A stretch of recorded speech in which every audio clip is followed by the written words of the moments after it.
आज आपण पाहूया मायावी द्वार कोठे आहे।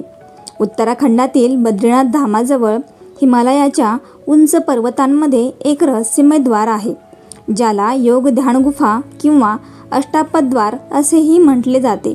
ही जागा सामान्य लोकांसाठी बंद आहे, कारण असे मानले जाते की ती सप्तऋषींच्या ध्यानस्थ जागांपैकी एक आहे आणि तेथे अद्यापही अदृश्य शक्ती सक्रिय आहेत। पुराणानुसार हजारो वर्षापूर्वी भगवान विष्णूच्या आज्ञेने सप्तर्षी हिमालयात ध्यान करत होते। त्यांनी ध्यानासाठी एक अदृश्य मंदिर उभारले, जे मानवांच्या डोळ्यांना दिसत नाही, पण फक्त शुद्ध अंतःकरण आणि तपश्चर्येनेच अनुभवता येते।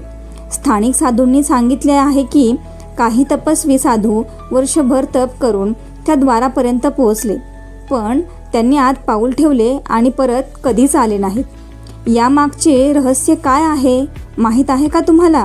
काहींचा विश्वास आहे की या द्वाराच्या पलीकडे एक सूक्ष्म जग आहे, जेथे योगी आणि ऋषी अजूनही ध्यानात मग्न आहेत। कालचक्र इथे स्थिर आहे, म्हणजेच तिथे गेलेला वेळेत हरवतो। रात्रीच्या वेळी काही लोकांनी गूढ प्रकाश, मंत्रोच्चार आणि दिव्य सुगंध यांचा अनुभव घेतल्याचे सांगितले आहे।